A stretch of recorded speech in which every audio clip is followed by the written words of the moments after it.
안녕하세요. 네, 우리 앞에 옆에 보면서 같이 인사할까요? 반갑습니다. 잘 오셨습니다. 네, 우리 이 시간 또 예배 자리로 우리를 부르신 하나님께 감사를 드립니다. 오늘 이 자리에 계신 모든 우리 사랑하는 지체들이 어, 기쁨으로 찬양하는 또 예배하는 시간이 되었으면 좋겠습니다. 같이 사랑이 사라진 이곳에 찬양하겠습니다.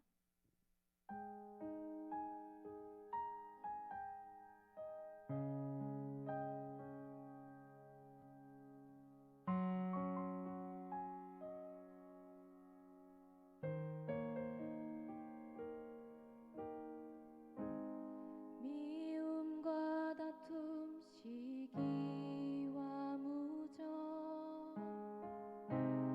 사랑이 사라진 이곳에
다들 한 주를 어떻게 보내셨는지 저는 알 수 없지만 저는 한 주 동안 살아가면서 제 마음에 제 마음이 정말 사랑이 사라진 곳이라는 것을 경험하는 한 주였습니다.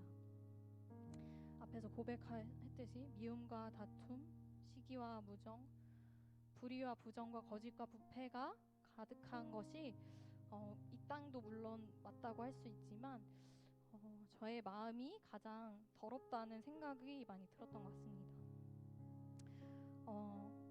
각자의 삶을 제가 알 수는 없지만 우리 같이 고백했으면 좋겠는 것은 가장 더럽고 추악한 곳이 제 마음이라고 하나님 앞에 고백하며 나아갔으면 좋겠습니다.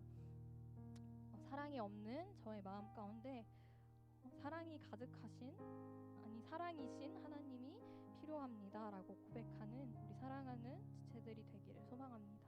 우리 같이 기도할 때 제 마음이 이렇습니다, 제 마음이 이렇게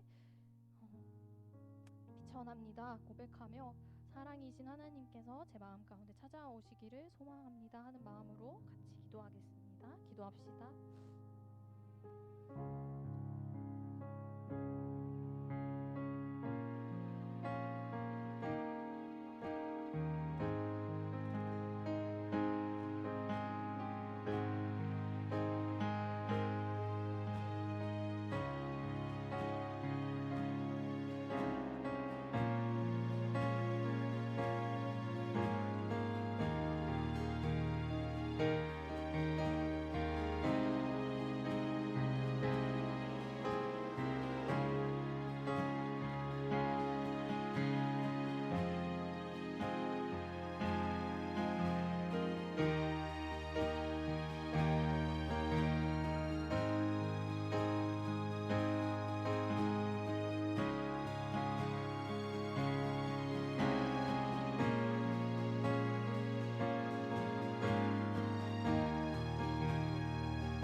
살아계신 하나님 감사합니다. 아버지의 은혜로 또 예배의 자리에 나와 아버지께 예배 드릴 수 있게 하심에 감사를 드립니다.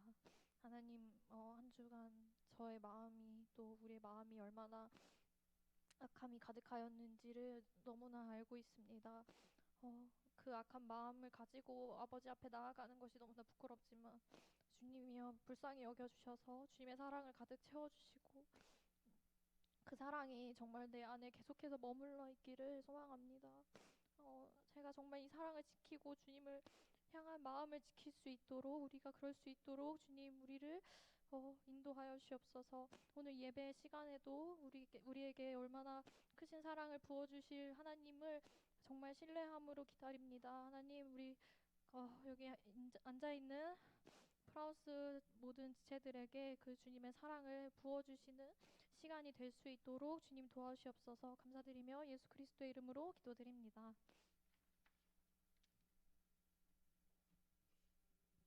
네, 우리를 언제나 인도하시는 하나님께서 우리가 우리에게 언제나 우리의 갈 곳을 알려주시고 또 그 가는 길에 항상 동행하신다는 것을 알았으면 좋겠습니다. 우리 같이 기쁨으로 찬양하겠습니다.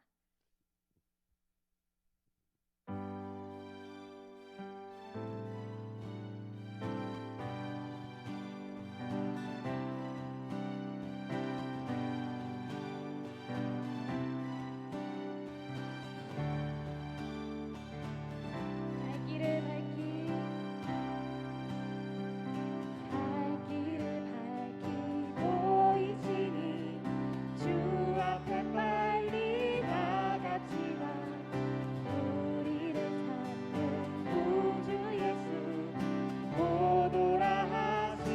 번 더 갈 길을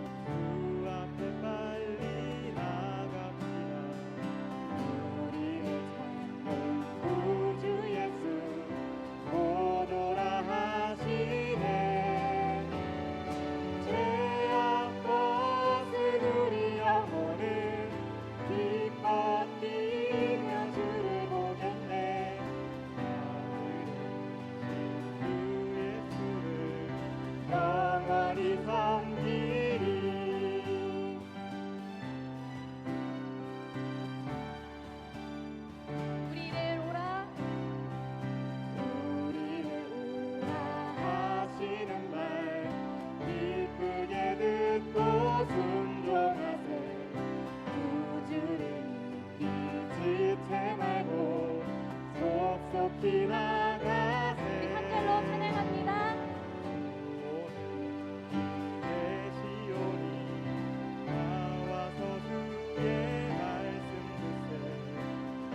기도하며 생각하니 참 길이시로다. 내 앞것은 우리 영혼은 기뻐 뛰며 주를 보겠네. 하늘에 계신 주 예수를 영원히 섬길 죄 앞것은 우리 영혼은 기뻐 뛰며 주를 보겠네. 하늘에 계신 주 예수를 영원히 마지막으로 죄 앞것은 우리 영혼은 기뻐 뛰며 주를 보겠네. 하늘에 계신 주 예수를 영원히 섬기리.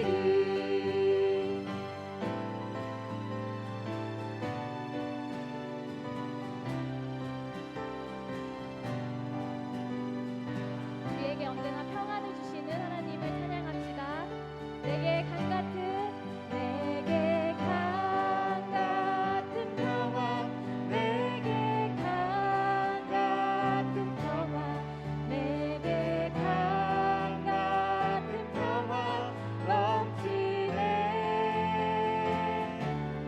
내게 강 같은 평화, 내게 강 같은 평화, 내게 강 같은 평화 넘치네. 내게 바다 같은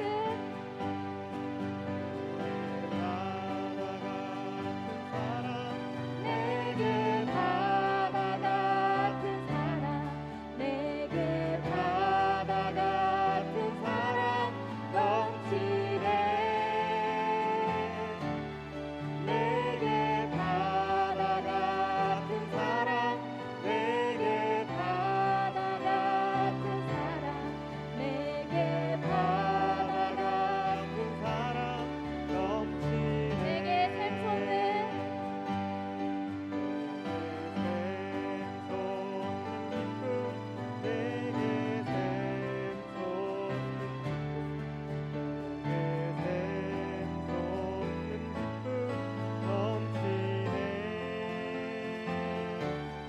내게 샘솟는 기쁨, 내게 샘솟는 기쁨, 내게 샘솟. 우리 마지막으로 1절로 한 번만 더 찬양합니다. 내게 강 같은 평화, 내게 강 같은 평화,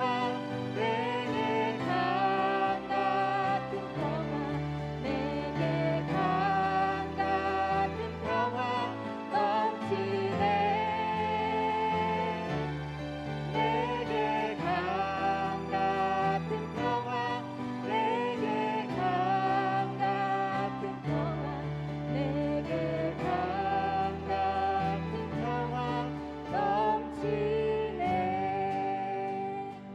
네, 우리를 언제나 넘치도록 채우시는 그 하나님을 우리가 기뻐하며 찬양했으면 좋겠습니다. 네, 우리 같이 다윗의 노래라는 찬양을 같이 부르실 텐데요. 제가 밴드에도 올렸는데 제가 이 곡을 묵상하면서 읽은 구절을 함께 올렸었어요. 기억나시나? 그 시편 23편 6절인데 제가 읽어드리겠습니다. 내 평생의 선하심과 인자하심이 반드시 나를 따르리니 내가 여호와의 집에 영원히 살리로다.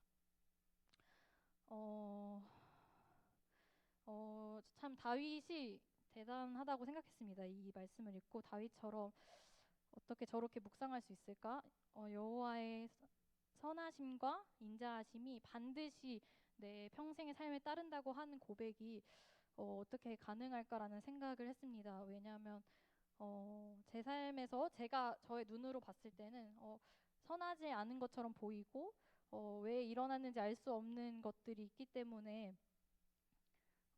그렇게 선하심이 반드시 따를 거라고 하는 다윗이 그렇게 고백하는 것이 참 신기했던 것 같습니다.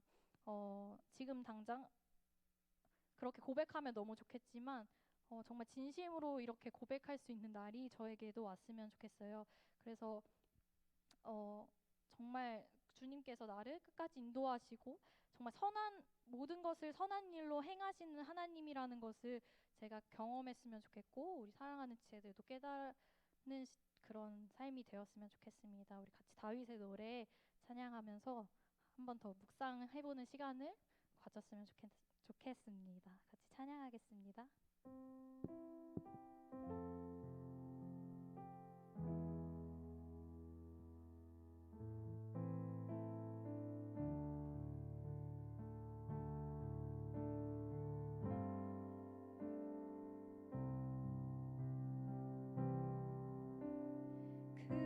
그는 나의 주 아버지 내 영혼을 풀밭에 누이시고 새와 나무의 노래로 내 맘을 위로하여 주시네.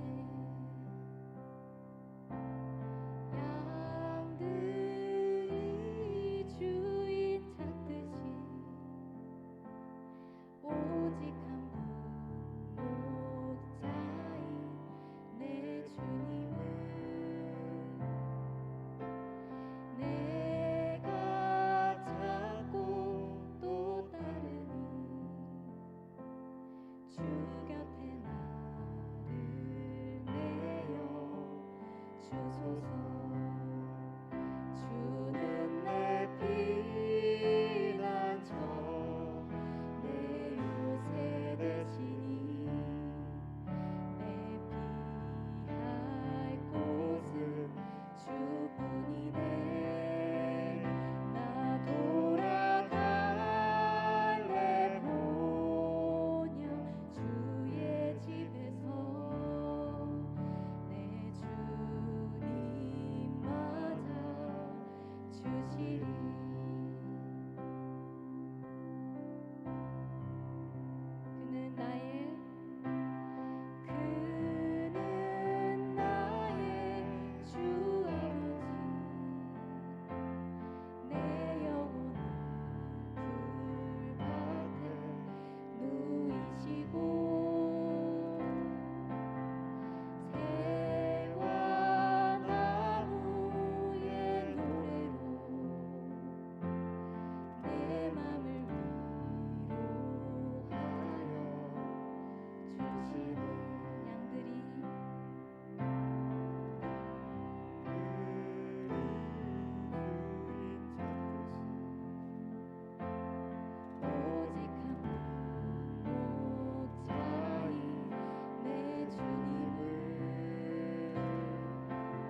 내 피난처 주는 내 피난처 내 요새 되시니 내 피할 곳은 주뿐이네 나 돌아갈래 보냐 주의 집에서 내 주님 맞아 주시니. 우리 같이 기도하기를 소망합니다.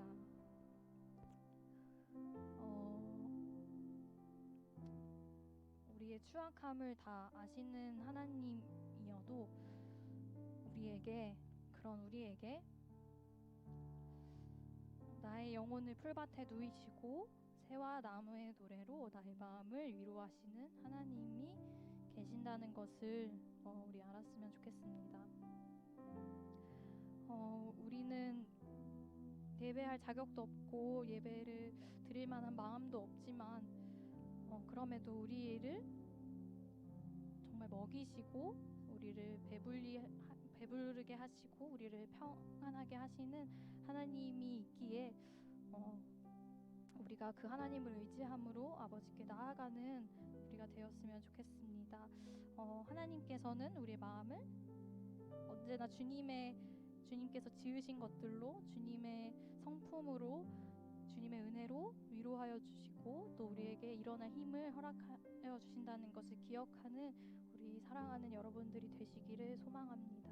그 하나님께 너무 추악하고 더러운 마음을 가지고 나아가지만 그럼에도 그 하나님께 나아갔으면 좋겠습니다. 우리를 위로하시고 또 우리를 끝까지 붙들어 주시고 정말 주님 곁에 계속해서 머무를 수 있도록 도와달라고 우리 이 시간 같이 기도하겠습니다.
하나님 아버지, 좋은 날씨 속에 우리 프라우스 공동체가 한자리에 모여 예배드릴 수 있게 하심에 감사합니다.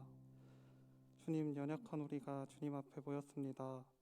주님께서 주시는 은혜를 누리며 지냈지만 주님 뜻대로 살지 못했습니다.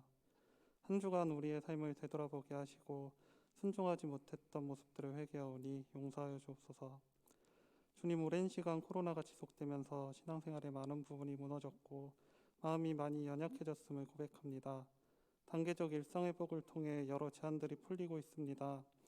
아직까지는 많은 부분이 불편하고 종식되지 않은 코로나로 인해 불안하지만 예배 자리로 나와 우리의 근심과 걱정, 불안 모두 주님 앞에 내려놓을 수 있는 믿음을 주시옵소서. 말씀을 듣습니다. 말씀을 전하시는 김인천 목사님께 은혜 부어주사 진리의 말씀을 선포하게 하시고 말씀 듣는 우리가 그 말씀을 따라 주님과 동행하는 삶을 살아갈 수 있도록 은혜를 허락해 주시옵소서. 언제나 함께 하실 것을 믿사오며 살아계신 예수 그리스도의 이름으로 기도드립니다. 아멘.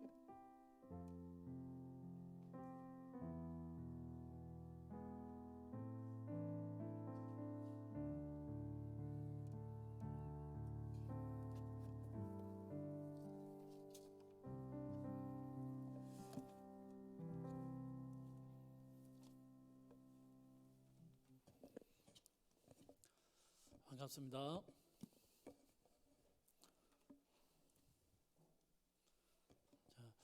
우리 코로나가 시작되고 계속 직장 때문에 전혀 못 봤던 지체도 한 명 오늘 드디어 오랜만에 봤어요. 머리가 많이 길러가지고 못 알아보실 수도 있어요, 여러분이. 자, 오늘 함께 볼 말씀은 여호수아서 9장 1절에서 27절까지 9장 전체의 내용인데요. 지난번과 마찬가지로 본문을 따로 읽진 않고 우리 9장을 함께 살펴보면서 한 절 한 절 필요한 구절들을 읽어 나가겠습니다. 여러분 집에서 꼭 9장 전체를 1절부터 27절까지 한 번에 한번 꼭 읽어 보시기를 부탁드립니다. 자, 오늘 여호수아 9장을 살펴볼 텐데요. 먼저 1절 말씀 우리 함께 읽어 보도록 하겠습니다. 1절 말씀입니다. 시작. 2일 후에 요단 서쪽 산지와 평지와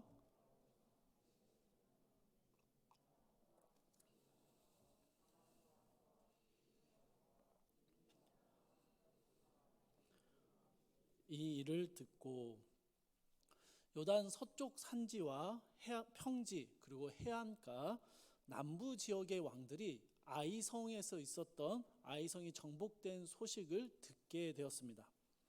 그럼 여호수아서 전반부를 이렇게 읽어 나가다 보면요, 들었다라는 표현이 아주 중요한 역할들을 하며 반복되는 것을 볼 수 있습니다.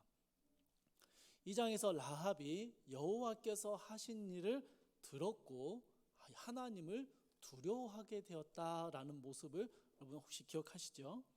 또 5장 1절의 말씀 우리 한번 찾아볼게요. 5장 1절 전에 살펴본 말씀인데요. 5장 1절 말씀 함께 읽어볼게요. 5장 1절입니다. 시작. 요단 서쪽에 아모리 사람의 모든 왕들과 해변에 가나안 사람의 모든 왕들이 여호와께서 요단물을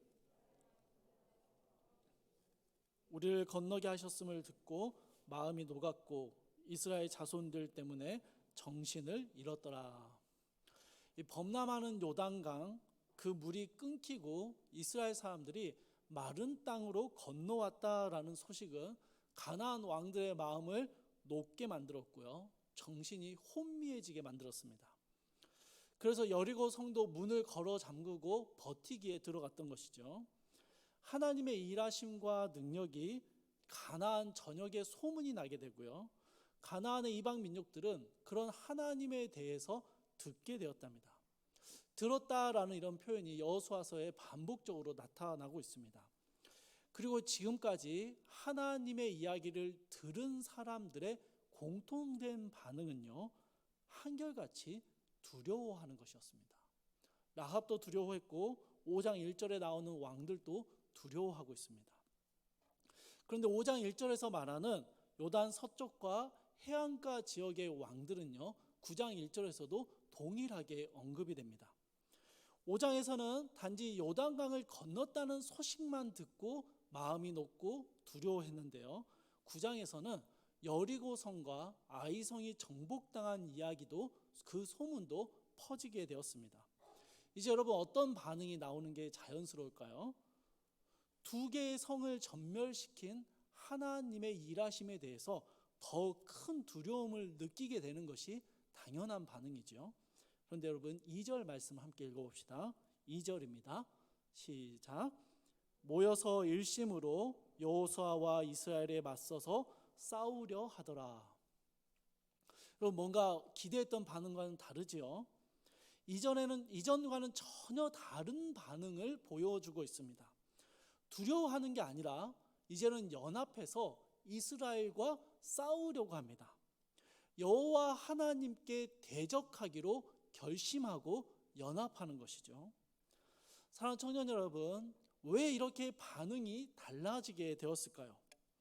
단순하게 이스라엘이 성읍들을 정복하는 소식을 듣고 위기감을 느껴서 이제 힘을 합치는 것이다, 연합하는 것이다 라고 이해할 수도 있습니다. 그러나 성경의 문맥들을 보면 가나안 왕들이 바뀐 반응에 대한 다른 이유를 설명하고 있습니다. 그러면 하나님의 일하심을 듣는 대상은 5장 1절이나 9장 1절이나 크게 변하지 않았습니다. 또 하나님의 능력이 나타난 일 역시도 더 많아졌습니다. 그럼에도 불구하고 이제 이들은 연합해서 하나님께 대적하기로 결심하게 되었는데요. 그 이유가 그들이 무언가 한 가지를 더 들었기 때문입니다. 바로 아이성 전투에서 있었던 한 번의 실패 때문입니다. 하나님의 명령을 어긴 아간의 범죄함으로 인하여 이스라엘이 실패하게 되었다라는 이 구체적인 신앙적인 내용까지는 알 수 없지만 가나안 왕들이 보기에 이스라엘은요 더 이상 무패의 집단이 아니었습니다. 여호와 하나님은 결코 패배하지 않는 분이 아니라 어떤 이유로든지 간에 패배할 수도 있는 분이 되어버린 것이죠. 한 번의 실수, 한 번의 죄악이, 한 사람의 죄악이 가나안의 모든 왕들로 하여금 여호와 하나님을 대적할 만한 분으로 여기는 빌미를 마련해 준 것입니다. 사랑하는 청년 여러분, 이와 유사한 일들이요 우리 믿음의 삶에서 많이 일어납니다. 몇몇 교회들의 부조리하고 비상식적인 모습들로 인하여 하나님의 교회는 더 이상 거룩하게 구별된 곳이 아닌 욕망과 부패의 산실처럼 여겨지게 되었습니다. 또 믿음으로 행하다가 딱 한 번 타협했을 뿐인데 그것 때문에 계속되는 유혹과 강요를 받는 일들도 종종 경험하게 됩니다. 그럼 쉽게 예를 들어볼까요? 술에 관한 문제가 이런 것 같아요. 신앙을 이유로 처음부터 단호하게 거절해야 했는데 처음이라 혹은 어려운 자리라서 딱 한 잔만 해야지라고 타협하는 순간 이후부터는 어떻게 됩니까? 너 전에는 마셨잖아 라는 말을 듣게 됩니다. 계속해서 강요를 받게 되고 유혹을 받게 되는 것이죠. 예전에 한번 넘어진 적이 있으니, 예전에 한번 범한 적이 있으니, 예전에 한번 예배를 빠진 적이 있으니 이번에 한 번 더 해볼 수 있지 않겠느냐라는 유혹과 강요가 우리를 끊임없이 괴롭히고 어렵게 만들다라는 것입니다. 여러분, 가나안 왕들은요 여리고성이 철저하게 진멸당한 이야기와 그 속에서 라합의 집 사람들만은 살아남았다는 이야기를 전해 들었습니다. 그 소문이 퍼져나갔어요. 하나님의 무서운 심판 앞에서 성문을 걸어 잠그는 것도 소용이 없고 진멸하는 전쟁에서 살아남을 수 있는 유일한 방법은 라합처럼 하나님을 인정하고 그 앞에 두려워하며 그 하나님을 의지하며 매달리는 것 외에는 다 진멸당하게 될 것이다 라는 이 사실을 알게 되었습니다. 이걸 알았어요. 이걸 들었지요. 그런데 또 하나의 선택지가 나타나게 된 것입니다. 아이 사람들이 적극적으로 성 밖으로 뛰쳐나와서 싸웠는데 이스라엘을 한 번은 깨부순 겁니다. 오히려 이스라엘의 백성들의 마음이 녹아내리게 한 것이죠. 결국 아이성도 정복당하기는 했지만 싸워서 이길 수도 있다라는 선택지가 생겨나게 되었고 가나안의 왕들은요 연합해서 하나님을 대적하기로 결심하게 된 것입니다.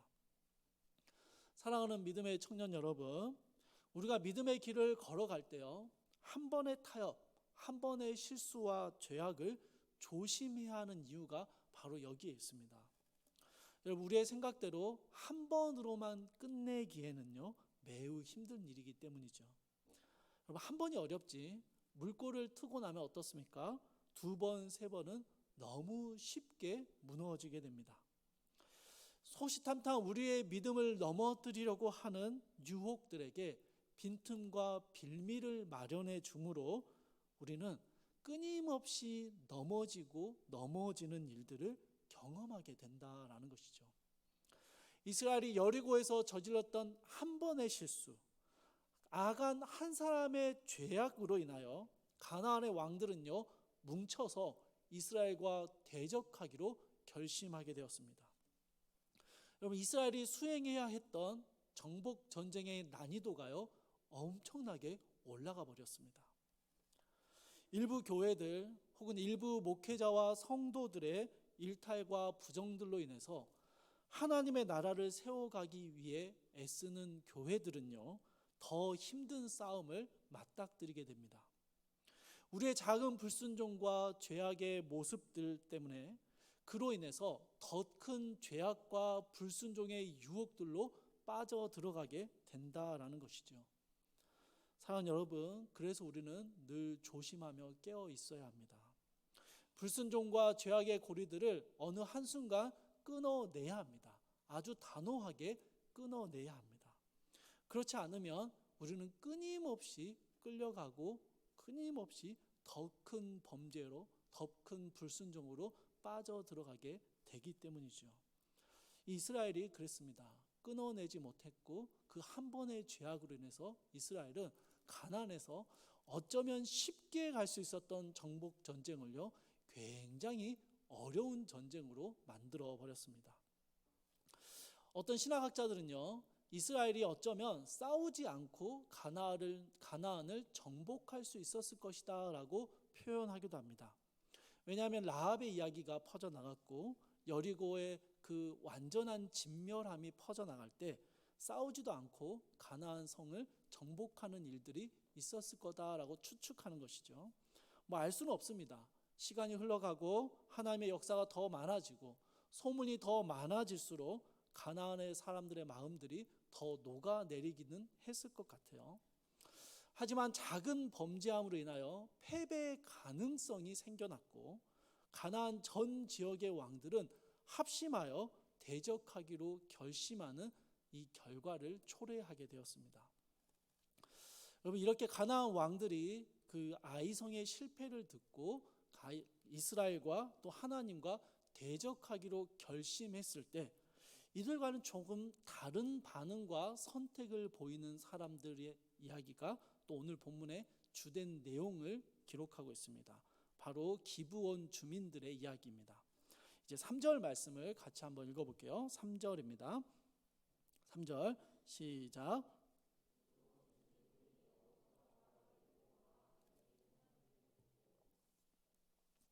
기브온 주민들도요 여리고와 아이성의 일들에 대해서 들었습니다. 또 들었죠. 그런데 이들은 가나안의 왕들과는 다르게 이스라엘이 가진 실패의 가능성을 보기보다는 진멸하는 전쟁을 이루어 가시는 하나님을 두려워하는 반응을 보여줍니다. 권력과 부를 가진 왕들은요 하나님과의 전쟁을 불사했지만 기브온의 주민들은 꾀를 내어 하나님과 그 진멸하는 전쟁에서 피하고 살아남기를 원했습니다. 그 방법을 찾고자 했습니다. 그래서 기브온 주민들의 대표들은요 옷차림과 소지품들을 굉장히 낡은 것들로 준비를 하고 비쩍 말라 곰팡이가 핀 떡을 준비했습니다. 6절 말씀 같이 읽겠습니다. 6절입니다. 시작. 그들이 길갈 진영으로 가서 여호수아에게 이르러 그와 이스라엘 사람들에게 이르되 우리는 먼 나라에서 왔나이다. 이제 우리와 조약을 맺읍시다 하니. 여러분, 앞서 준비했던 모든 것들은요 아주 먼 곳에서부터 이스라엘을 찾아왔다라고 설명하기 위해서 위장한 모습입니다. 7절을 보니까 이스라엘 사람들이요 처음 이들의 말을 듣고요 믿지 않습니다. 또 기브온 주민들을 향해서 히위족속이라는 것을 한눈에 알아봅니다. 그리고 가나안에 거하는 히위 족속과는 절대로 조약을 맺을 수 없다라고 단호하게 거절해 버리죠. 여러분, 이러한 이스라엘의 태도는요, 신명기 20장에 기록된 모세의 명령 때문입니다. 신명기 20장 10절에서 18절을 보면 화평을 원하는 이방인 도시들이 있다면 그들을 어떻게 대할 것인지에 대한 기준을 제시해 주고 있습니다. 여러분, 이런 겁니다. 이방인 도시가 이스라엘과 싸우기보다는 이스라엘에게 다시 항복하거나 혹은 화평하기를 원한다면 그들을 이스라엘의 속국으로 삼으라라는 것이 이 모세의 명령의 주요 골자입니다. 그러나 20장 16절 17절 이 모세의 명령 말미에는요, 항복을 받아들이거나 동맹을 맺어서는 안 되는 사람들이 있는데 그들은 진멸시켜야 하는 가나안 족속들이다라고 기록하고 있습니다. 여기에 히위 족속도 포함되어 있습니다. 분명하게 포함되어 있습니다. 그렇기 때문에 히위 족속이며 가나안에 거주하고 있는 것처럼 보이는 기브온 사람들과 조약은 절대로 맺을 수 없다라고 단호하게 잘라냈던 것입니다. 기브온 사람들이요, 이 사실을 잘 알고 있었던 것 같아요. 그래서 그들은 먼 길을 여행해 온 것처럼 위장했습니다. 이스라엘의 반응에 대하여 기브온 주민들은 8절에서 여호수아를 향해서 이렇게 말합니다. 우리는 당신의 종들이니이다. 그럼 이게 무슨 말이냐면요, 우리는 단순히 당신들과 동맹을 맺고 싶어서 온 것이 아닙니다. 우리는요, 당신의 종이 되기를 원합니다 라고 말하는 겁니다. 단순히 대등한 동맹 관계를 맺자라는 게 아니라 우리를 당신의 종으로 받아주십시오, 속국이 되게 해주십시오 라고 요청하는 것이죠. 이스라엘이 항복하는 성읍을 그들의 속국으로 삼아준다라는 이스라엘의 이 법을, 이 모세의 명령을 정확하게 알고 있는 것입니다. 그래서 여호수아가요 8절 후반부에서 이들에게 이렇게 묻습니다. 너희는 누구며 어디서 왔느냐? 사실 모세가 정한 명령대로 이 항복하는 성읍들을 속국으로 받아들여주기 위해서는요, 가나안에 거주하는 이들인지 이 사실이 제일 중요합니다. 그래서 여호수아는 너희가 누구이며 어디에 살고 있는 사람들인지를 그 핵심적인 질문을 던진 것입니다. 자, 이제 여러분 9절과 10절에 기브온 주민들의 대답이 이러합니다. 9절과 10절 우리 같이 한번 읽어봅시다. 9절 10절입니다. 시작.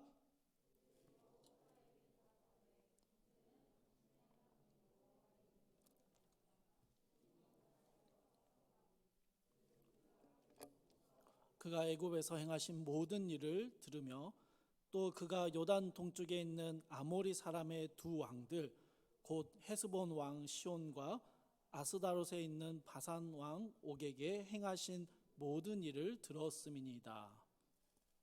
여러분 보세요. 자신들을 뭐라 소개해요? 심히 먼 나라에서 왔다라고 이야기합니다. 그 이유가 하나님 여호와께서 행하신 일들에 대한 소문을 들었기 때문인데, 그리고 그 애굽에서 행하신 일들, 광야에서 강한 왕들을 물리치신 그 소문을 들었고 그래서 그 하나님 앞에 나왔다라고 설명을 하는 것입니다. 여러분, 이 사람들은 의도적으로요 가나안에 들어온 이후에 있었던 일들을 언급하지 않습니다. 여리고 성이나 아이 성에 관한 이야기를 의도적으로 하지 않고 있는 것이죠. 이게 무슨 의미일까요? 자신들은 가나안 땅에서 일어나는 일들에 관심도 없고 그 소식을 알지도 못한다라는 것을 보여주는 것입니다. 즉 자신들은 가나안의 거주민이 아니고 진짜로 저 먼 데서 왔다라는 것을 드러내려고 하는 것이죠.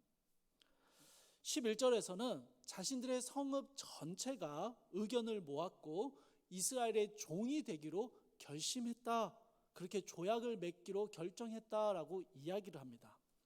이어서 자신들이 출발할 때 가지고 왔던 여행품들이라고 막 이렇게 내놓으면서 오랜 시간이 지나서 못 쓰게 된 사실을 하나하나 설명하기 시작합니다. 그런데 여러분, 이 말씀을 자세히 보면요, 여호수아의 질문에 대해서 기드온 주민 대표들이 대답하는 9절부터 13절의 말씀 속에는요, 자신들이 왜 찾아오게 됐는지는 자세히 설명하고 있어요. 그런데 자신들이 어디 사는 누구인지는 말하지 않습니다. 이스라엘의 종이 되겠다라고 말하긴 하는데 히위 족속이라는 것을 부정하지도 않는데, 하지만 그렇다고 또 명확하게 말하지도 않습니다. 멀리서 왔다고 말하지만 아주 심히 먼 곳이라고 말할 뿐이지 정확하게 어디에서 왔는지 그 출신을 얼버무리고 말하지 않습니다. 여러분, 꾀를 내어서 여러 품목들을 그럴싸하게 준비해 왔습니다. 먼 여행을 떠난 것처럼 설명했어요. 그런데 온갖 지혜와 언변으로도 가릴 수 없는 것은요, 자신들이 진멸당해야 할 가나안 족속 히위 사람이다라는 사실입니다. 그래서 여러분, 교묘하게 포장하고 지레 짐작할 만한 떡밥들만 던지지 정확하게 설명하지 않습니다. 대답하지 못하는 것이죠. 그러니 기드온 사람들의 대답은요, 잘 들으면 허점이 너무 많습니다. 우리 눈에는 뻔히 그 허점이 보이는데요, 여호수아와 이스라엘의 족장들은요, 그 허점을 발견하지 못합니다. 그리고는 이들의 설명을 듣고는 마음에 흡족해하며 화친 조약을 맺어버립니다. 여러분, 15절 말씀입니다. 15절 말씀 같이 읽겠습니다. 시작. 여호수아가 곧 그들과 화친하여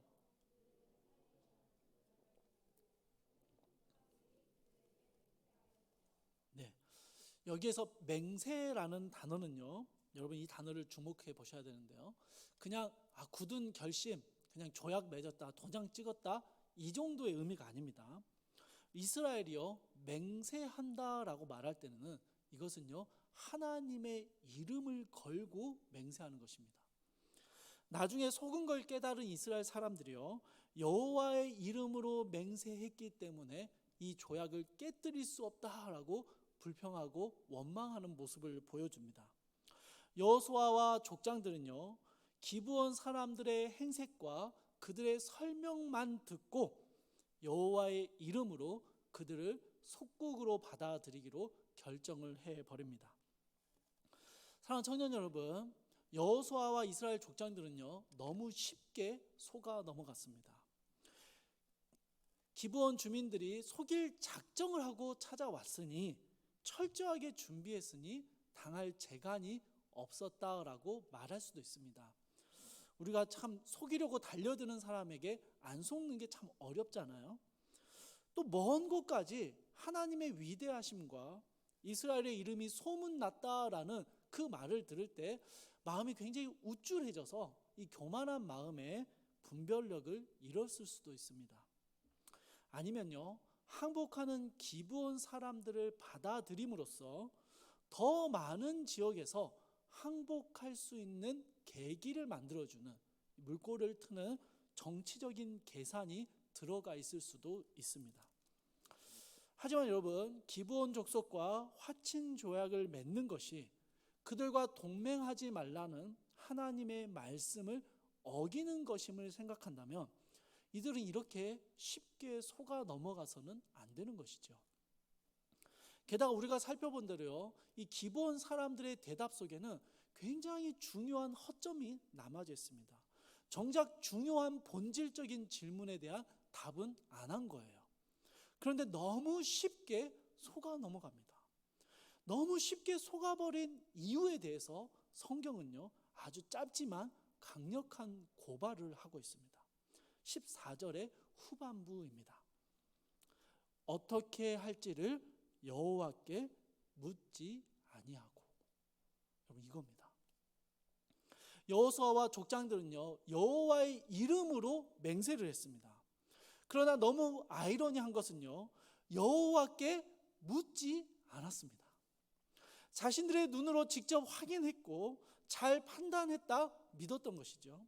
화평을 청하는 이들을 받아들이는 것이 하나님의 명령에 크게 위배되지 않는 것이다 라고 여겼던 것입니다. 그래서 여호와의 이름으로 맹세를 하고 여호와의 이름으로 그들을 살려주고 여호와의 이름으로 화친을 맺기로 결정하면서 정작 그 맹세의 확증으로 삼고 있는 여호와께는 묻지 않았던 것입니다. 여러분, 여기서 여호와께 묻는다라는 이 표현은요, 기도를 의미하는 것이기도 합니다. 그러나 또한 꼭 기도가 아니더라도 하나님의 말씀을 기준으로 선택과 결정을 신중하게 검토한다라는 의미도 가지고 있습니다. 여러분, 화친을 맺기 원하는 이들을 받아들이라는 신명기의 말씀에서 화친 여부를 결정하는 가장 중요한 기준을 알려주셨습니다. 그게 뭐냐면요, 어디에 거주하는 어느 족속이냐 이겁니다. 다른 건 다 돼요. 다른 족속 다 되는데 어디의 족속, 또 어디에 거주하는 어느 족속, 가나안에 거주하는 가나안의 족속들만큼은 절대로 화친을 받아줘서는 안 된다라는 것이 유일한 기준입니다. 그러니 여호수아도 어디서 온 누구냐라는 핵심적인 질문을 던졌던 것이죠. 그러나 핵심이 빠져버린 애매모호한 대답을 듣고서도 이상함을 눈치채지 못하고 속아 넘어갔습니다. 왜요? 여호와께 묻지 않았기 때문입니다. 사랑하는 청년 여러분, 우리는 우리가 하나님으로부터 구원받은 하나님의 백성임을 고백합니다. 그러니까 지금 이 자리에 나와서 우리가 예배를 드리고 있는 것이죠. 그리고 하나님의 백성들은요, 하나님의 말씀을 기준으로 삼고 살아야 한다라는 말에 부정하지 않습니다. 그 사실을 부정하지 않고 받아들입니다. 그런데 여러분, 정말 아이러니한 것은요, 정작 하나님께 묻지 않는 이스라엘의 모습이 우리 가운데 너무 자주 나타난다라는 것입니다. 중요한 선택과 결정의 순간에 어느 것이 하나님이 원하시고 하나님의 뜻에 맞는 것인지 묻지 않습니다. 분별할 수 있는 지혜를 달라고 기도하지도 않고요, 말씀을 깊이 묵상하며 그곳에서 해답을 찾으려고 하지도 않습니다. 내가 생각하기에 이 정도면 괜찮을 것 같은데, 내가 보기에 이렇게 하면 될 것 같아. 나의 생각과 나의 경험과 나의 기준들이 대다수의 결정들을 좌우하는 것이죠. 하나님께서 내 삶을 인도해 주시기를 바라는데 그 하나님께 묻지 않습니다. 하나님의 뜻이 내 삶에 이루어지기를 원하는데 정작 그 하나님의 뜻을 고심하며 살펴보지는 않는다라는 것이죠. 하나님이 도와주시기를 원하는데 간절히 도우심을 구하며 기도하지도 않고요, 무엇을 어떻게 해야 할지 말씀 가운데서 살펴보지도 않는 것입니다. 여호와께 묻지 않고 자신의 눈으로 본 것만으로 결정을 내렸던 여호수아와 족장들처럼 우리 역시 하나님의 뜻을 구하고 하나님의 뜻대로 되어지고 하나님의 일하심을 경험하기 원한다라고 알고 있으면서 정작 그 하나님께 묻지 않고 결정하는 이 오류와 실수를 보여주게 된다라는 것이죠. 여러분, 우리의 삶을 들고 여호와께 묻지 않음으로 하나님의 뜻을 온전히 이루어가지 못하는 이 실수와 오류들을 이스라엘이 오늘 범하고 있는 것입니다. 여호수아 족장들은요, 하나님께 묻지 않았고 여호와의 이름으로 맹세함으로 큰 실수를 저질렀습니다. 16절을 보니까 이 조약을 맺고 3일이 지난 후에 자신들이 속았다는 것을 알게 됐습니다. 이걸 또 듣게 됐어요. 진위 여부를 확인해야죠. 그래서 3일에 걸쳐서 행군을 해서 그 기브온 주민들이 사는 지역에 가봤습니다. 진짜 가봤더니 여러분, 겨우 3일 거리에 기브온 주민들의 성읍이 있었습니다. 18절과 19절 말씀 우리 함께 읽어보겠습니다. 18절 19절입니다. 시작.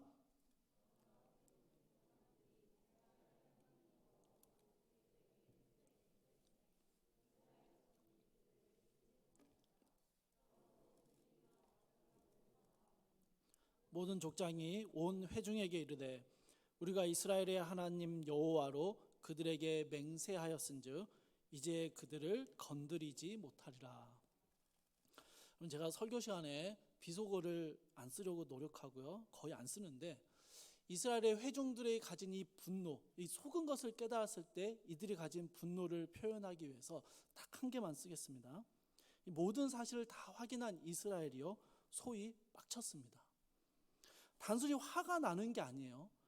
버젓이 속아 넘어간 게 너무 어이가 없어서요. 빡치다는 말이 제일 적합한 것 같아요. 그런데 여러분, 이 회중들이요, 이토록 극도로 어이없어하고 분노하는 이유가 굉장히 이상합니다.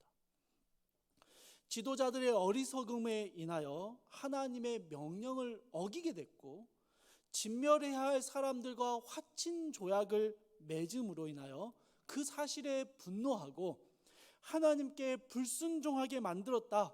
그래서 아이성과 같이 하나님의 진노가 우리에게 임하게 될 것이다. 이런 걱정 가운데 분노하고 화를 내는 게 아닙니다. 그렇게 원망하는 게 아니에요. 이들이 분노하고 있는 이유가 따로 있습니다.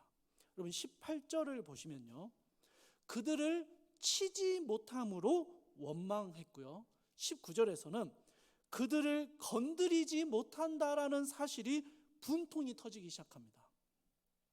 여러분, 거룩한 사명감으로, 아니 하나님이 진멸시키라 한 그 사람들을 진멸시킬 수 없는 이 상황이 너무 답답하고 그래서 막 화가 나고 원망이 쏟아지는 그런 게 아니에요, 여러분. 그런 게 아닙니다. 17절에 나오는 대로 기브온의 주민들의 성읍은요, 기브온, 그비라, 브엔롯, 기랏 여아림이라고 부르는 꽤 크고 발달된 성읍들이었습니다. 나중에 10장 2절을 보면요, 이 기브온 성읍들을 향해서 이렇게 표현하는데요, 왕도와 같은 큰 성, 그리고 아이성보다 크고 강하다라고 평가합니다. 무슨 말입니까? 굉장히 발달하고 큰 성읍들이라는 것이죠. 이스라엘 회중들이 가진 분노는요, 이렇게 발달된 성읍을 정복하고 얻을 수 있을 그 전리품들을 얻지 못하게 된 데서 나오는 것입니다. 그 상황에 분노하고 원망하고 있는 것이죠.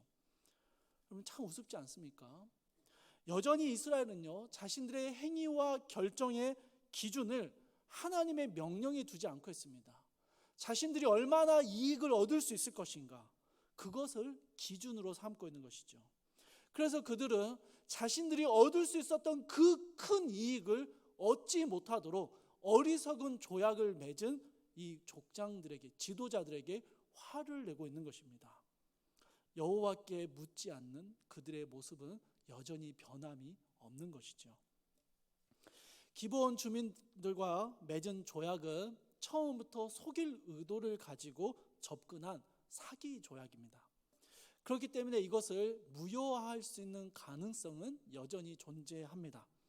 그러나 하나님의 이름으로 맹세했기 때문에 그것을 무시하는 결정을 내리는 것은 잘못되어 있습니다. 그렇다고 조약을 인정하고요, 유지하는 것 역시 하나님의 율법을 어기는 것이 됩니다. 무슨 말입니까?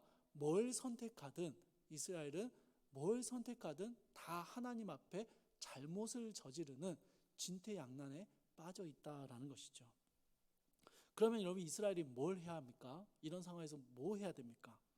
이 모든 것을 하나님께 물어봐야 되는 것이죠. 그죠? 하나님의 말씀에서 답을 찾아봐야 하는 것이죠. 그런데 이스라엘의 관심사는 전혀 거기에 있지 않아요. 자신들이 얻을 수 있는 이익이 도대체 뭐냐? 우리가 못 얻게 된 이익은 또 뭐냐? 여기에만 관심이 있습니다. 그래서 족장들이 하나님의 율법을 어겼다는 사실에 분노하는 게 아니라 그 큰 성읍에서 얻을 수 있었던 전리품들을 못 얻게 된 사실이 분통이 터집니다. 그리고 이 상황에서 어떻게 해야 하는가를 고민할 때 하나님의 뜻을 구하는 게 아니라 우리의 지혜대로 어떻게 하면 이익이 되는 방향으로 결정할 수 있을까를 고민하는 것입니다. 결국 여러분, 그들은요, 21절을 보면 족장들은요, 기브온 사람들을 이스라엘을 위해 나무를 패며 물을 깃는 잡일꾼으로 삼기로 결정을 내립니다. 여러분, 이 결정을요, 이스라엘 사람들이 기뻐 받아들입니다. 그대로 받아들이고 수용을 합니다. 이들은 하나님께서 진멸하라고 명하신 희위 족속들입니다. 그들을 이스라엘의 곁에 두고 종으로 삼아 쓰겠다라고 결정을 내리는데, 사람들이요, 그 분노하고 막 원망하던 사람들이 이 결정을 그냥 받아들이고 잠잠해집니다. 왜요? 여러분, 왜입니까? 종이 생기는 것은 경제적인 이익이 생기는 거기 때문이죠. 회중 그 누구도 여호와께 물어봐야 된다라고 말하지 않습니다. 회중 그 누구도 희위 족속은 진멸해야 되는데 이래도 괜찮냐라고 물어보지 않는 거예요. 자신들이 그들을 종으로 삼음으로 상당한 이익을 얻을 수 있기 때문에 흡족해하며 이 불만을 잠재웠던 것이죠. 그렇게 기브온 사람들은요, 살아남아서 이스라엘의 민족 중에 함께 살게 되었습니다.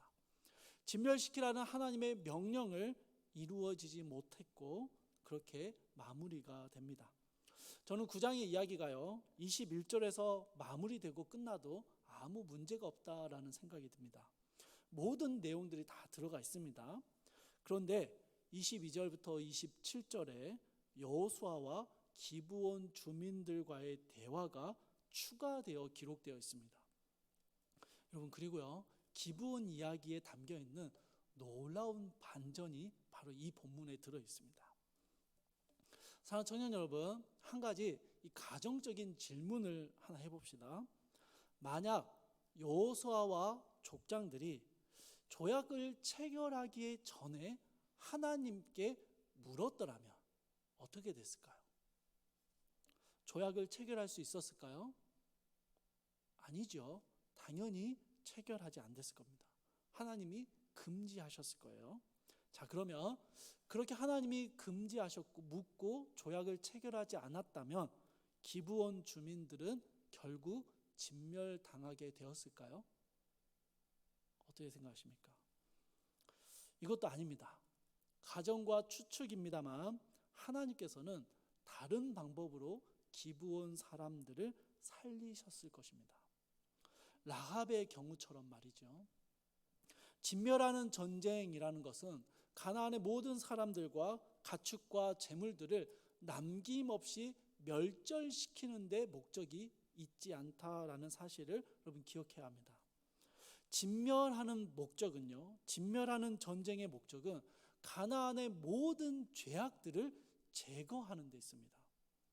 라합이 여호와 하나님에 대해서 들었고 그분의 진멸하심을 두려워하며 자신의 생명을 걸고 하나님 편에 서기로 결정했을 때 하나님은요, 라합을 진멸시키는 전쟁에서 살아남도록 건져주셨습니다. 뿐만 아니라 예수 그리스도의 계보에 들어가는 놀라운 영광을 라합에게 허락해 주셨습니다. 여러분, 기브온 주민들도요, 가나안 왕들이 이스라엘의 실패를 보면서 연합하여 싸우기를 결정할 때 그들은 하나님의 놀라운 능력과 그 하나님이 가나안 족속을 진멸시키고자 하시는 그 뜻하심에 주목했습니다. 그리고 그 하나님을 두려워했습니다. 여러분, 27절에서 기브온 주민들이요, 이렇게 고백합니다. 제가 읽어드릴게요. 당신의 하나님 여호와께서 그의 종 모세에게 명령하사 이 땅을 다 당신들에게 주고 이 땅의 모든 주민을 당신들 앞에서 멸하라 하신 것이 당신의 종들에게 분명히 들림으로 당신들로 말미암아 우리의 목숨을 잃을까 심히 두려워하여 이같이 하였나이다. 여러분, 10장에서 나오겠지만요, 기브온 사람들은요, 기브온 사람들이 하나님 앞에 엎드리기로 결정한 이 결정은 가나안 왕들이 보기에는요, 배신행위입니다. 그죠? 배반행위예요. 보복을 당할 수 있는 일입니다. 생명이 걸린 일이죠. 그럼에도 기브온은 역시 비록 속임수를 썼지만 이스라엘의 종이 되는 한이 있더라도 하나님 편에 서겠노라라고 결심했고 고백하고 있는 것이죠. 그리고 저는 하나님께서요, 이런 기브온 주민들을 라합의 집처럼 건져냈을 것이 분명하다라고 생각합니다. 또한 그 분명한 증거가 22절과 27절의 말씀 가운데 나오고 있습니다. 23절을 보시면 여호수아가요 기브온 사람들을 향해서 너희는 대대로 종이 될 것인데 나무를 패며 물 깃는 자가 되리라라고 저주를 선언합니다. 저주합니다. 그런데 여러분 23절에 아주 특징적인 단어가 나옵니다. 표현이 나오는데요. 기브온 사람들을 저주하는 여호수아의 말 속에 누구를 위한 종이 될 것인가를 설명하는 부분입니다. 뭐라고 나옵니까? 누구를 위한 종이라고 표현하나요? 하나님의 집을 위하여, 이스라엘의 회중들을 위하여, 우리의 필요와 우리의 유익을 위하여. 그게 아니에요, 여러분. 그게 아닙니다. 하나님의 집, 하나님의 성막을 위하여 일하는 일꾼이 될 것이다 라고 저주하고 종이 될 것이라 선언하는 것입니다. 여러분, 이제 마지막 27절 말씀 우리 같이 한번 읽어봅시다. 27절입니다. 함께 읽을게요. 시작. 그날에 여호수아가 그들을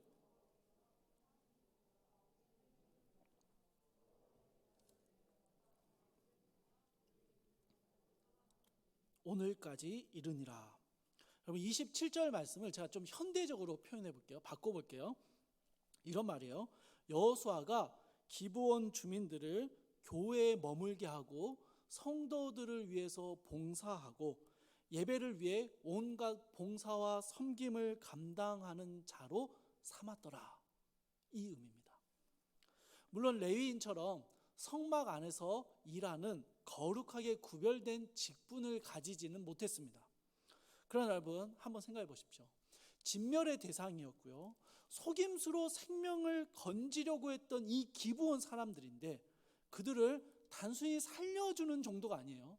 그냥 종이나 노예로 삼는 정도가 아니라 성막 제단을 위해 일하는 일꾼으로 사용하고 계십니다. 여러분, 저는요 이게 진짜 저주가 맞나라는 생각이 듭니다. 게다가 여러분 27절의 마지막 표현이 뭐냐면요, 오늘까지 이르니나 라는 구절입니다. 여러분, 기브온 사람들이 이 저주의 굴레를, 이 종의 족쇄를 결코 벗어나지 못할 거야 라는 영원한 저주의 그런 말처럼 느껴지는 게 아니라요, 그들이 끝까지 여호와의 제단을 위해 일하고 섬기는 자로 살도록 그들을 그 성막 가운데로 붙들어 매 두셨다라는 말로 들리는 것입니다. 가나안의 풍습에 너무나도 익숙한 기브온 주민들입니다. 하나님께 제사를 드리고 그 하나님의 임재를 경험하는 성막 주변에 머물러 살면서 하나님의 집을 위해 일하는 삶을 살았다. 여러분, 그들은 결코 그곳을 벗어날 수 없었습니다. 하나님의 집을 위해서 평생을 일하며 사는 삶을 살아야 했던 것이죠. 여러분, 기브온 주민들은요, 속임수를 써서 종이 되는 한이 있어도 하나님의 보호 아래 들어가 살아남기를 원했습니다. 그리고 하나님은요, 그들을 하나님의 집 가장 깊은 곳에 머물게 하셨고 그들을 그곳에서 벗어나지 않도록 붙들어 매셨던 것입니다. 사랑하는 청년 여러분, 저는 이 기브온의 이야기가 여기에서 놀라운 반전을 이룬다라고 생각합니다. 기브온은 속임수를 썼고요, 이스라엘은 하나님께 묻지도 않고 자기들 좋을 대로 행동합니다. 결정합니다. 기브온의 속임수와 그리고 하나님을 두려워하는 그 마음들, 종이 되고자 했던 그 마음들, 여러분 오늘 이야기에 나오는 이스라엘이나 기브온이나 둘 다 잘하는 모습이 없습니다. 다 잘못됐어요. 그런데 하나님께서요, 이스라엘의 불순종과 실수를 사용하셔서 기브온 주민들을 살려내시고요, 건져내십니다. 또 기브온 주민들을요, 강압적인 저주라는 방법을 통하여서 여호와의 집에 머물 수밖에 없도록 만들어 버리십니다. 여러분, 이게요 하나님의 은혜 아닙니까? 우리를 강권하셔서 하나님의 백성이 되게 만들어 버리셨고 저항할 수 없는 은혜로 우리를 하나님의 자녀 삼아 주시고 하나님의 집에 머무르게 하시는, 하나님의 백성이 되게 하시는 하나님의 은혜가 기브온 주민들에게 부어지고 있는 것이죠. 우리의 불순종과 실수까지도 사용하셔서 하나님의 역사를 이루어 가시는 하나님의 은혜가 흘러가는 것을 오늘 우리는 기브온 주민들의 일화 속에서 발견하게 되는 것입니다. 사랑하는 청년 여러분, 정말 솔직하게 말씀드리면요, 우리가 기도하지 않는다고, 하나님께 묻지 않는다고 망하지는 않을 거예요. 안 좋은 결과를 얻을 때도 있겠고요, 혹은 하나님께 징계를 받을 수도 있습니다. 그렇다고 우리가 하나님의 백성이 아닌 게 되진 않아요. 우리의 구원은 취소되지 않습니다. 그런데 여러분, 하나님께 묻지 않으면 세밀하게 일하시는 그 하나님의 은혜를 경험할 수 없습니다. 기도의 자리에 머물지 않고 주의 말씀을 묵상하며 내 삶을 말씀 앞에 돌아보지 않는다면 우리는 결코 살아계신 하나님의 일하심을 경험할 수 없습니다. 그래서 그것을 저주라고 여길지도 모르겠습니다. 사실은 축복인 것을요. 여호수아는 기브온 주민들을 저주했는데요, 그 저주는요 사실 하나님의 축복으로 바뀌어졌습니다. 하나님께서는요 이렇게 우리의 약함과 우리의 부족함을, 우리의 불순종과 실수들을, 우리의 속임수들을 하나님의 은혜로 바꾸어 버리시는 분이심을 오늘 우리는 발견하게 되는 것이죠. 그 하나님을 제대로 경험하기 위해서는요 하나님께 물어야 합니다. 하나님의 말씀을 살펴보아야 하고요, 하나님 앞에 기도의 자리 가운데 머물러야 하는 것이죠. 주 안에서 사랑하는 청년 여러분, 우리가 하나님에 대해서 많이 듣잖아요. 하나님의 이야기들을 많이 들을 때 우리는 가나안의 왕들처럼 그 하나님의 이야기를 그냥 그저 듣고 거부하고 혹은 내 유익에 따라서 차별하여 받아들일 수 있습니다. 또는 기브온 사람들처럼요, 스스로의 꾀와 지혜를 통해서 하나님의 은혜를 얻어보려고 애쓸 수도 있습니다. 여러분, 우리가 어찌하든지 간에 하나님은요 당신의 뜻을 이루어 가십니다. 하나님의 뜻은 우리의 어떠함에도 불구하고 반드시 이루어져 갈 것이고요, 하나님의 은혜는 역시 우리의 삶 가운데 흘러가게 될 것입니다. 다만 우리는 그 은혜의 영광을 모르고 사는 것이죠. 누리지 못하고 사는 것입니다. 그러나 여러분, 우리가 하나님께 묻기 시작하고 하나님을 구하고 주의 말씀에 내 삶을 비춰보기 시작하면요, 여러분, 나의 삶에 역사하시며 나의 삶을 사용하시는 하나님의 놀라운 은혜의 경험들을 보게 됩니다. 여러분, 저는 사랑하는 우리 프라우스 청년들이요, 우리 평생 이런 하나님의 놀라운 은혜들을 정말 많이 경험하며 살아가기를 원합니다. 여러분의 인생을 주님께 물어보십시오. 여러분의 삶을 주의 말씀 앞에 두고 그 말씀을 기준으로 하나하나 살펴보십시오. 무엇을 어떻게 선택하고 결정해야 할지를 하나님께 맡겨보십시오. 그렇게 하나님께 물으며 살아가면요, 여러분 인생 가운데 정말 놀랍게 역사하시는 그 하나님을 경험하게 될 것입니다. 여러분, 그 경험은요 정말 놀랍습니다. 우리의 저주를 축복으로 바꿔버리시는 하나님의 놀라운 역사하심은 우리의 삶을요 정말 다채롭게 만들어갈 것입니다. 우리의 삶이 얼마나 풍족하며 풍요로우며 하나님 안에서 기쁜지를 알게 하실 것입니다. 여러분, 이 모든 게요 하나님께 물을 때 가능한 것이죠. 하나님께 묻지 않으면요 여전히 원망과 불만과 저주만으로 살아가게 되는 것입니다. 사랑하는 청년 여러분, 기브온 주민들의 이야기 속에 숨겨있는 이 놀라운 반전은요 하나님의 은혜가 여전히 흘러가고 있음을 우리에게 가르쳐줍니다. 그리고 그 하나님의 은혜를 붙잡는 것은 그 하나님께 묻고 구하고 그 하나님의 일하심을 살펴볼 때에야 우리의 삶에 드러나게 된다라는 것을 우리는 알 수 있습니다. 사랑하는 청년 여러분, 여러분의 삶을 두고 기도하십시오. 여러분의 삶의 많은 고민들 속에서, 많은 결정과 선택의 순간들 속에서 주의 말씀을 두고 묵상하고 그 말씀에서 해답을 찾기 위해서 말씀 가운데 머물러 계셔야 합니다. 여러분, 굉장히 중요한 순간과 선택을 해야 하는데 기도할 시간이 없다. 여러분, 선택하지 말아야 합니다. 굉장히 중요한 일을 해야 하는데 말씀을 살펴볼 겨를이 없다. 여러분, 그 일을 멈춰야 합니다. 그래야 우리는 하나님의 일하심을 보게 될 것이기 때문이죠. 사랑하는 청년 여러분, 이스라엘이 저질렀던 실수, 기브온이 보여주었던 속임수, 그 모든 것까지도 능히 사용하셨던 하나님께서 우리가 묻고 구할 때 우리의 삶 가운데 얼마나 놀랍게 역사하시는지를 경험하게 되는 우리 모든 프라우스 청년들이 되기를 주님의 이름으로 축복합니다. 우리 함께 찬양하실 텐데요. 시선이라는 찬양 함께 찬양하시고 기도하도록 하겠습니다.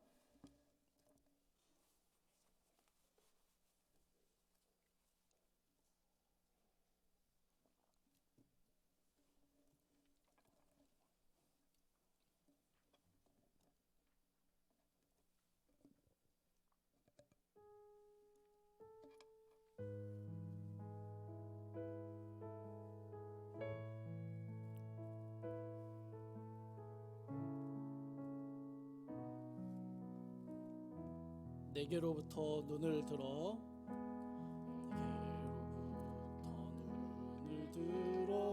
주를 보기 시작할 때 주의 일을 보겠네.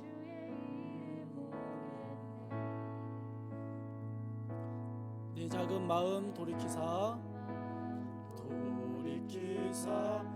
하늘에 꿈꾸게 하네. 주님을 볼 때 모든 시선을 주님께 드리고 살아계신 하나님을 느낄 때 내 삶은 주의 역사가 되고 하나님이 일하기 시작한 다시 고백합시다. 내게로부터 눈을 들어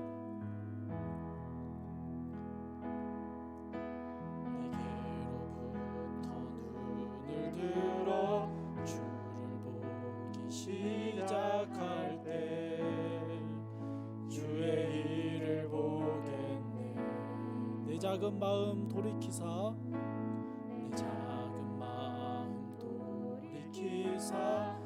하늘에 꿈꾸게 하네. 주님을 볼 때 모든 시선을 주님께 드리고 살아계신 하나님을 느낄 때 내 삶은 주의 역사가 되고 하나님이 일하기 시작하네. 우리 함께 기도합시다. 우리 찬양의 가사처럼요, 우리의 기준, 우리의 생각, 우리의 판단을 여러분 내려놓고요, 하나님께 묻기 시작하면요, 우리의 평범한 삶이 하나님의 놀라운 역사로 변해가는 것을 경험하게 됩니다. 여러분, 이게 얼마나 설레는 일인지 아십니까? 여러분, 이게 얼마나 기쁘고 감격스러운 일인지 경험해 보셔야 합니다. 나의 삶의 모든 문제들, 선택과 결정의 순간들 주님께 묻고 주의 말씀 앞에 그 선택을 내려놓을 때 여러분, 주께서 내 삶에 역사하시고 일하시며 하나님의 놀라운 은혜를 이루어 가시는 것들을 우리는 보게 될 것입니다. 사랑하는 청년 여러분, 여러 고민과 결정과 선택의 순간들에 혹시 서 계십니까? 하나님께 묻지 않고 여러분의 기준과 생각으로 이리 재고 저리 재고 판단하려고 고민하고 있습니까? 여러분 멈추십시오. 하나님께 물어보십시오. 주님께 지혜를 달라고 기도하고 주님의 뜻이 어디 있는지를 가르쳐 달라고 기도하고 그리고 주의 말씀을 펼치십시오.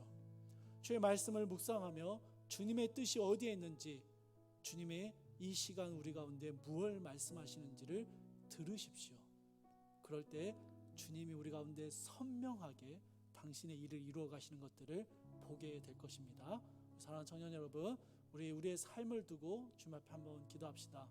하나님, 내 삶의 많은 것들을 내가 선택하고 결정하고 내가 기준으로 내 경험으로 내 생각으로 판단하지 않게 하시고 다 내려놓고 주님께 묻고 주님의 뜻을 구하옵나니 내 삶 가운데 하나님의 역사를 이루어가 주시옵소서.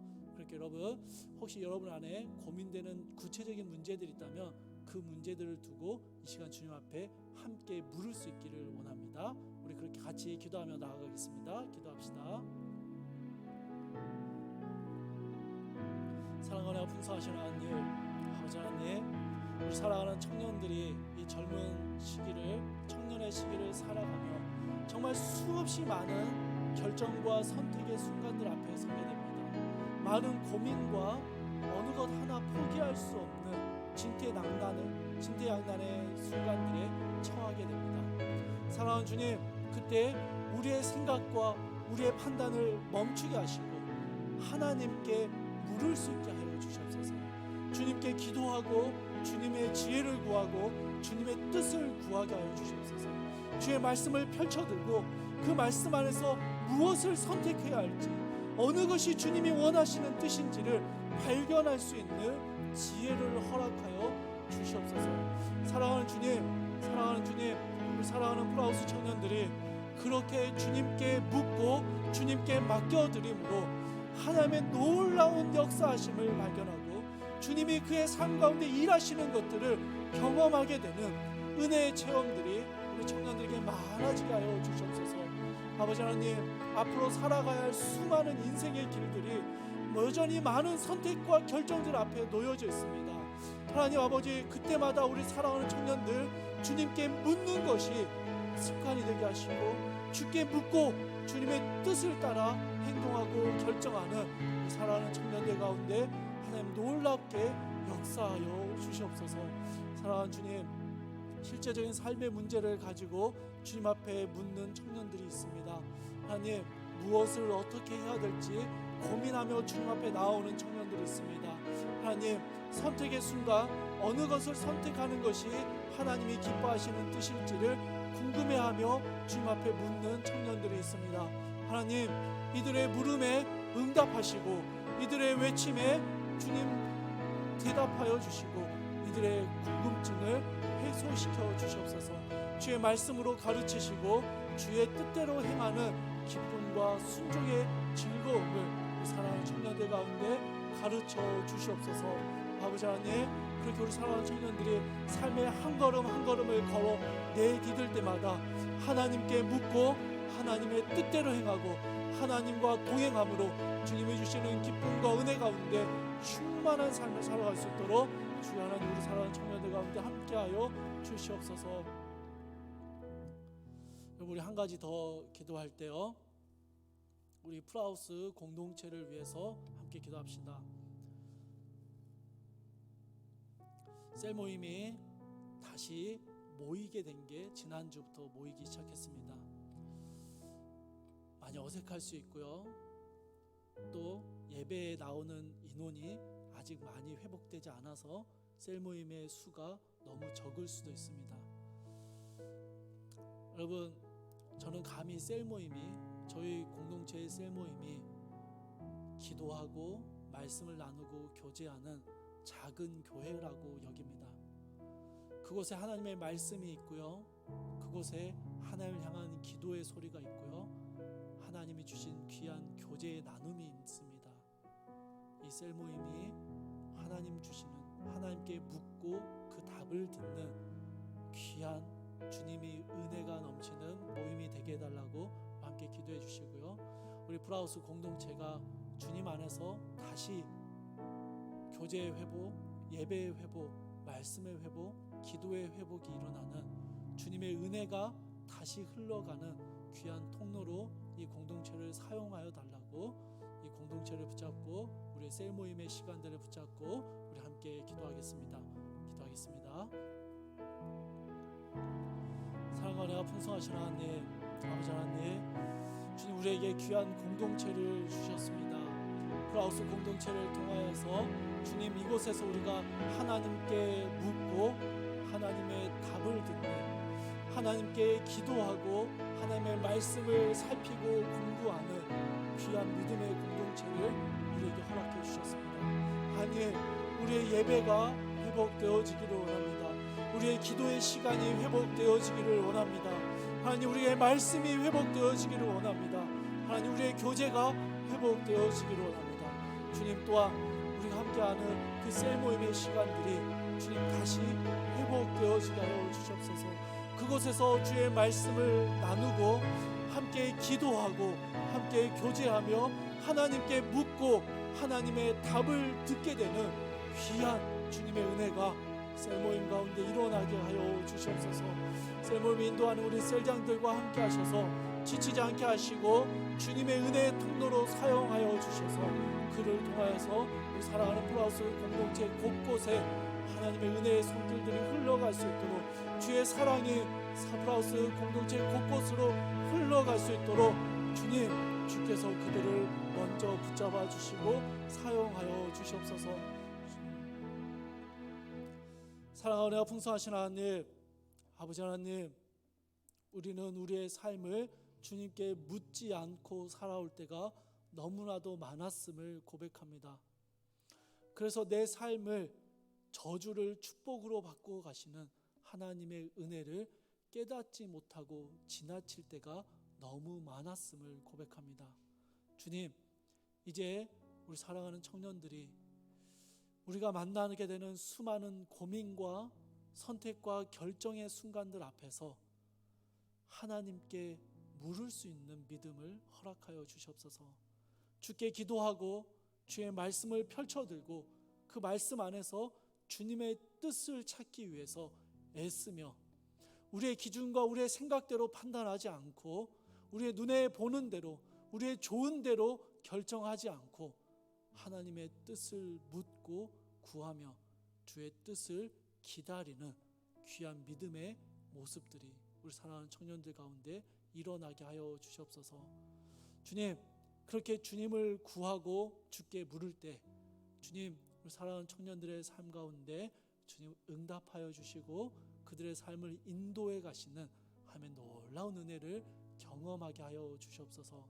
사랑하는 주님, 주께서 우리를 모아주신 20대 우리 청년들, 30대 청년들을 프라우스 공동체로 모아주신 이 아름다운 공동체가 바로 주님께 묻고 답을 듣고 함께 교제하고 말씀을 나누고 기도하는 주님의 교회임을 고백합니다. 우리의 셀 모임이 주님의 작은 교회임을 고백합니다. 그러니 주님, 그 모임이 회복되어지게 하시고 그 모임 가운데 하나님을 아는 기쁨과 주의 음성을 듣는 놀라운 은혜들이 넘쳐날 수 있도록 주여 도와주시옵소서.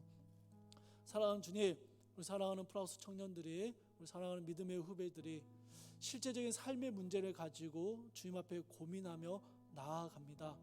그럴 때 주님, 그 고민 가운데 하나님 답을 보여주시고 가야 할 길과 방향을 가르쳐 주셔서 우리 사랑하는 모든 프라우스 청년들이 믿음의 길을 선택하고 믿음의 길을 걸어갈 수 있도록 주여 도와주시고 인도하여 주시옵소서. 주님, 바라건대 때로는 강압적인 방법으로 우리 사랑하는 청년들을 이끌어 주셔서 주님의 곁에 머무르게 하시고 주의 길을 따라갈 수 있도록 이들의 삶을 주님 주장하여 주시옵소서.